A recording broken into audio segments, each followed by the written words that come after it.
तो पहला कैटेगरी में 1960 से 90 के दशक में जन्मे, जिसे हम जेन एक्स और वाई कहते हैं। यहाँ पे आर्थिक स्थिरता और नौकरी की सुरक्षा पर ध्यान केंद्रित होता है, पारंपरिक मूल्यों का सम्मान, लेकिन नई पीढ़ियों की तुलना में अपेक्षाकृत कम लचीला दृष्टिकोण होता है। दूसरे कैटेगरी में जेन जेड जो 1997 से 2012 और अल्फा जो 2013 से 25 में है।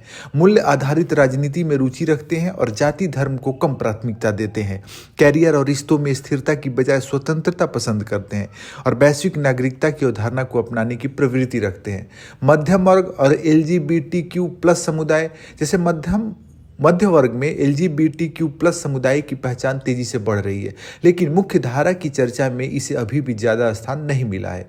आर्थिक असमानता और दो मध्य वर्गों का उदय, जैसे आज मध्य वर्गों को दो भागों में बांटा जा रहा है। हालांकि आप इसे अलग अलग तरीके से कैटेगराइज कर सकते हैं, लेकिन अगर इसे देखें तो मुख्य रूप से दो भागों में, जैसे उच्च मध्य वर्ग अपर मिडिल क्लास जो संपत्तियों की बजाय अनुभव पर खर्च करना पसंद करता है, जैसे विदेश यात्रा, ब्रांडेड लाइफ स्टाइल, और दूसरा है लोअर मिडिल क्लास निचला मध्य वर्ग जो आर्थिक स्थिरता को प्राथमिकता देता है लेकिन उच्च मध्य वर्ग के उपभोग पैटर्न को अपनाने की कोशिश करता है।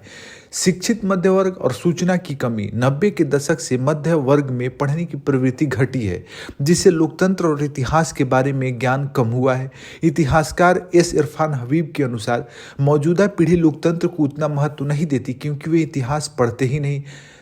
समझ रहे हैं? यानी कि इतिहास जब आप पढ़ेंगे नहीं तो आप किसी चीज़ के महत्व को समझ भी नहीं पाएंगे। जैसे लोकतंत्र कितना महत्वपूर्ण है हमारे लिए, यह तब समझ पाएंगे जब आप तानाशाह के बारे में इतिहास में पढ़ेंगे कि लोकतंत्र कितना महत्वपूर्ण है आपके विकास, आपके व्यक्तित्व, आपकी आज़ादी के लिए।